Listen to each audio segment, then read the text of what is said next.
Alors, à la première vidéo, je vous ai parlé des formules chimiques. On travaille surtout avec les acides forts, les bases fortes. Et puis, comment calculer une masse molaire, parce que dans la continuité, on va être amené à travailler avec les concentrations massiques et les concentrations molaires. Donc, une concentration massique, donc je suis à ce paragraphe-là, les concentrations, la concentration massique, son symbole c'est grand C petit m, et elle s'exprime en grammes par litre. Donc en G/L, ou est-ce que vous n'aimez pas en G.L exposant -1. Je vous ai expliqué à la vidéo précédente pourquoi on pouvait écrire les deux notations, celle-ci est un peu plus scientifique. Donc les concentrations massiques, on va surtout en avoir besoin pour les bases, parce que au départ, les bases ce sont des cristaux, sauf exception. Et ces cristaux, on va les mettre à dissoudre dans l'eau.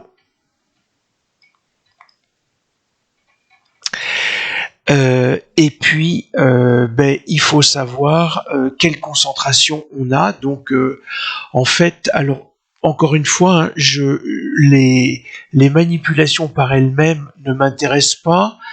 Donc, on a besoin d'une balance. Cette balance, on va la tarer avec une capsule de pesée, et puis on va réaliser une pesée demandée, et une fois que j'ai cette pesée demandée, on va verser les cristaux dans une fiole jaugée, et on va ajouter de l'eau. Donc l'eau, je parle bien entendu de l'eau pure. H2O, c'est pas de l'eau du robinet, c'est de l'eau qu'on va avoir dans la piscette. De la même manière, alors cette concentration massique est intéressante pour les bases, et à partir de là, on va pouvoir travailler aussi sur une concentration molaire. Son symbole chimique, c'est un grand C, et elle s'exprime en mol par litre, donc en fait en mol/L. Alors, pourquoi est-ce qu'on est amené à travailler avec ceci, avec les concentrations molaires? C'est que de la même manière, là, ça va concerner aussi bien les bases et les acides. Alors les acides, ils seront plutôt dilués s'il y a besoin. Je vous rappelle, sur vos exploitations, on verse toujours l'acide dans l'eau et non pas l'eau dans l'acide, parce que la réaction fait que il y a dégagement de chaleur, et un acide ne se mélange pas forcément bien à l'eau, donc l'eau peut rester au-dessus de l'acide, et puis la phase de contact entre l'acide et l'eau fait qu'il peut y avoir ébullition et expulsion d'acide et d'eau, donc ça peut être quelque chose de dangereux. En fait, je vous fais remarquer donc qu'à chaque fois on utilise de l'eau, et l'eau va aussi bien agir avec les acides et les bases,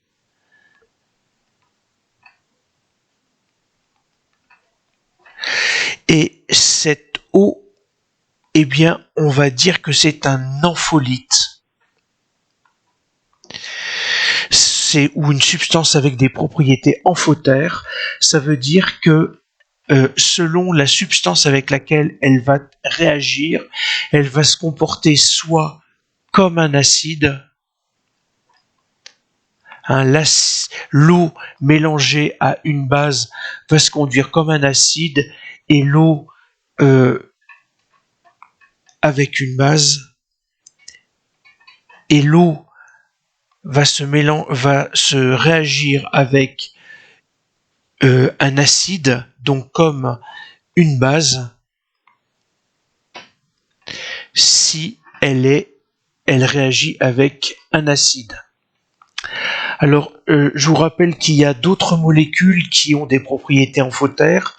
Il y a comme ça les acides aminés, et c'est de cette manière-là que les acides aminés, selon le pH du milieu, vont se conduire soit comme un acide, soit comme une base, vont pouvoir s'associer en libérant une molécule d'eau, et c'est comme ça que les acides aminés vont être à l'origine de la formation des dipeptides, polypeptides, puis des protéines s'il y a besoin.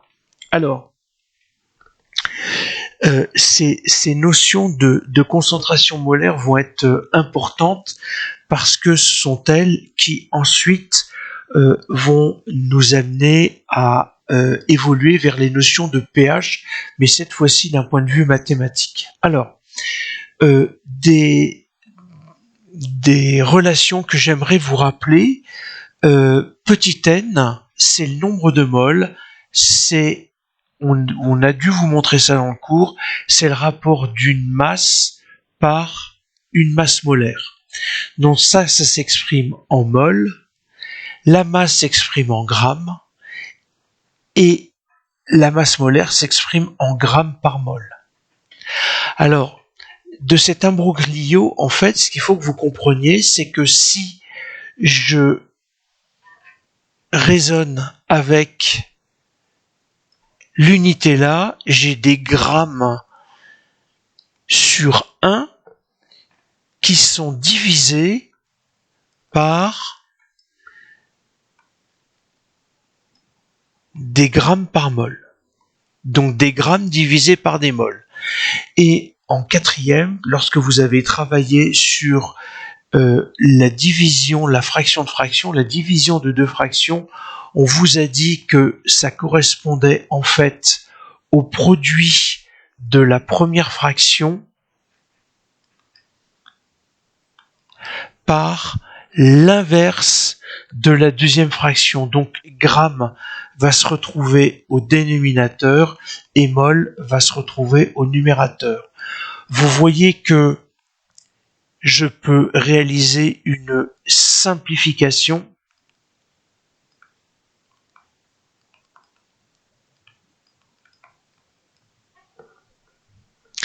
et que à la fin, je me retrouve avec des mols divisés par 1, donc en fait des mols, quelque chose qui est homogène à un nombre de mols.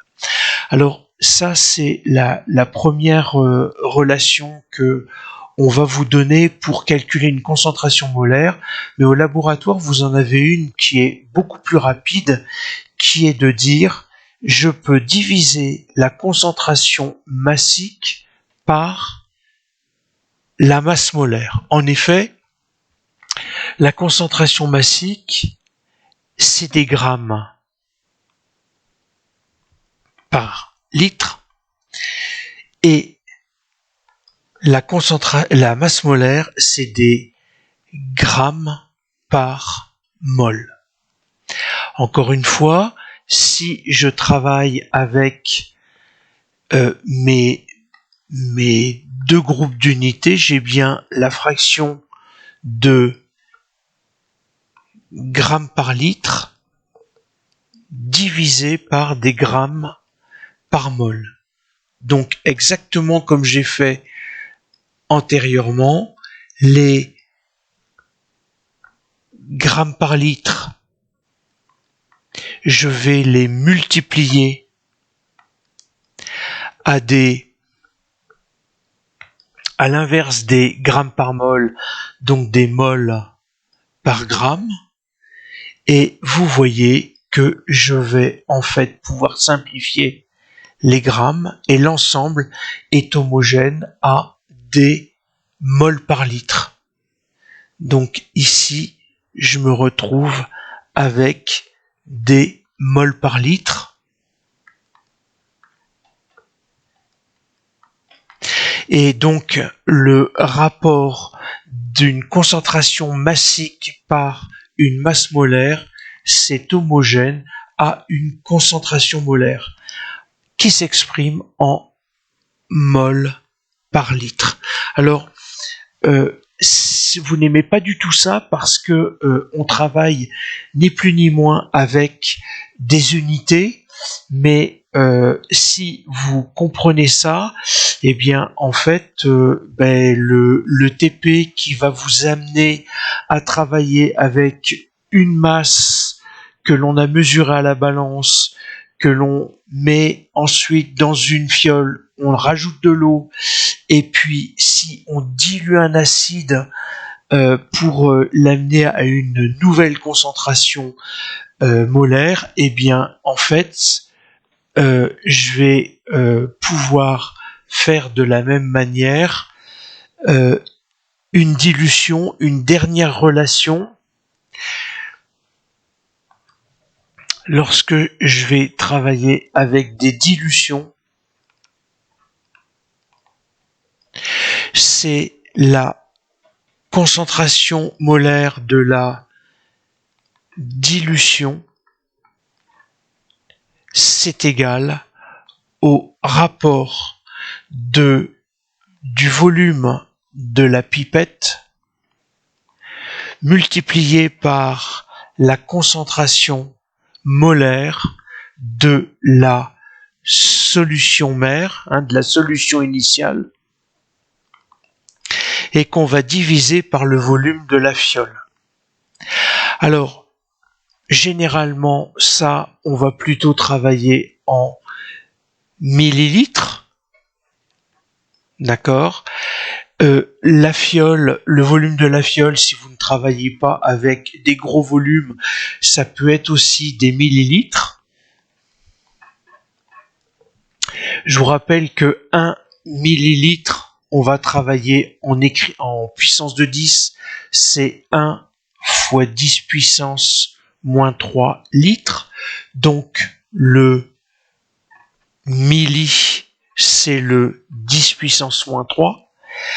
Et les volumes vont se simplifier, mais je vais diviser généralement par une certaine quantité, et c'est de cette manière-là que je vais pouvoir obtenir une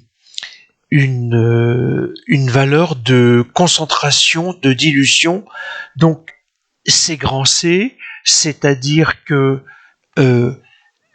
là j'ai bien des moles par litre, donc je vais avoir quelque chose qui est homogène en moles par litre, puisque les volumes vont se simplifier. Attention, les unités se simplifient, mais un volume de pipette, il est pas rare d'avoir 10 millilitres, donc en fait 10 fois 10 puissance moins 3 litres. Le milli ici, il est là. Et un volume de fiole, ça peut être 25 millilitres. C'est donc 25 fois 10 puissance moins 3 litres. Donc en fait, le millilitre encore, il est là. En fait, je vais avoir un rapport de 10/25e, donc je vais avoir une valeur de concentration plus faible. Alors, c'est cet aspect-là que je voulais développer. Vous n'aimez pas du tout ça, je suis d'accord avec vous. S'il y a besoin de travailler avec avec des valeurs, vous me direz, et puis peut-être que cela vous éclairera.